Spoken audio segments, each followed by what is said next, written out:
I want to start this video with a bold statement. We don't have proteins, we are proteins.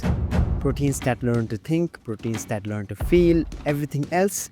Water, fats, minerals are facilitators to proteins. What we call life isn't a thing, it's what happens when proteins act. Every thought you've ever had, every movement you have made, none of it was executed by genes. Genes don't move your muscles, genes don't fire your neurons, genes don't pump blood. Proteins do. But in biology, genes and genetics are regarded as the holy grail. But here for a moment, ask a dangerous question. If proteins do all the work, shouldn't they be the hero of this film called biology then?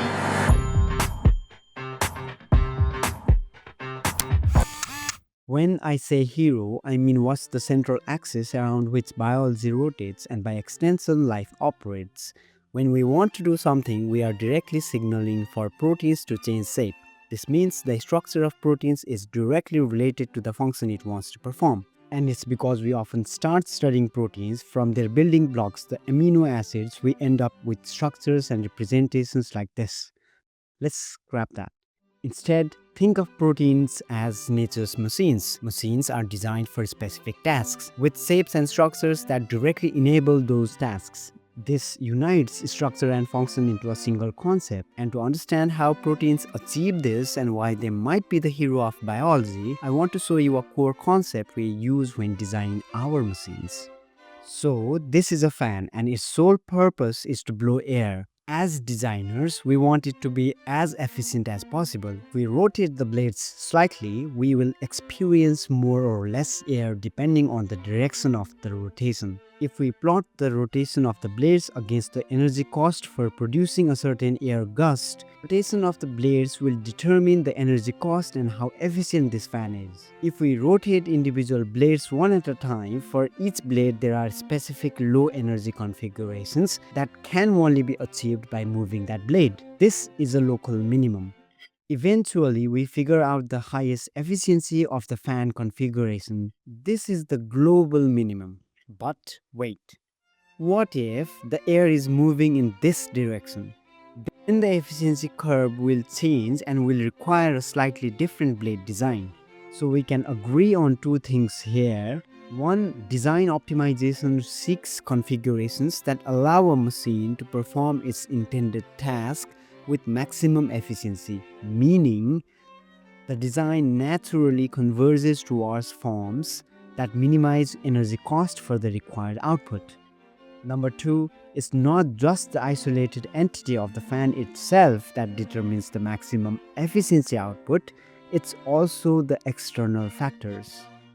So in proteins, what gets optimized is not the energy spent doing work, but the Gibbs free energy of the protein environment system. In other words, the protein will fold itself to the most stable version of its structure. Let's say the protein got folded to this point. But there is something more stable. But reaching it would require crossing a higher energy barrier. So, will it reach this lowest point always then? It doesn't actually.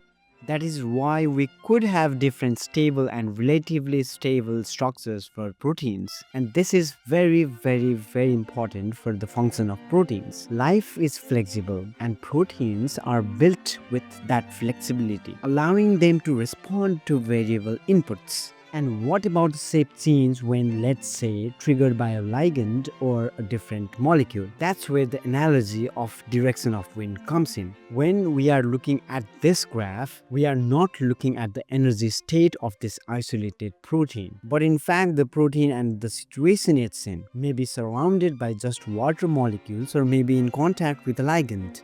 This idea is very important because it basically helps us understand proteins and life from a new lens. Life is a result of function of proteins. This is the lever that actually turns life, and the function is result of structure of proteins. Now, we were taught that the structure is the result of amino acid sequence, and this sequence is encoded by genes, but this is an incomplete story is what I'm trying to say. And probably it also misleads in terms of understanding of life itself. While it is true that the sequence is very, very important, it misses a fundamental important point: the possible variations of the structure in relation to its biochemical environment. That is, presence of different ligands or even environmental conditions like temperature, pH, and so on. This conformational flexibility is the key here. The same protein sequence can adopt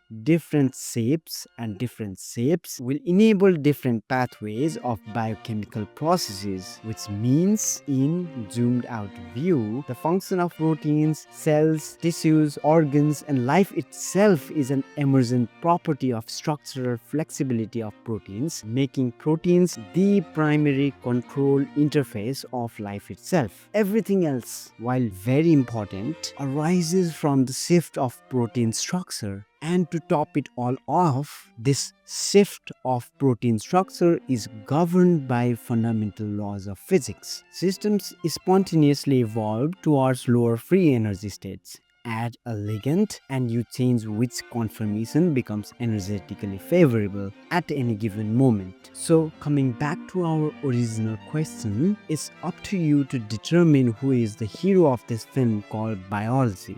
But if you ask me, I do want to answer this question from even much wider lens in my coming video: evolution, proteins, and genes.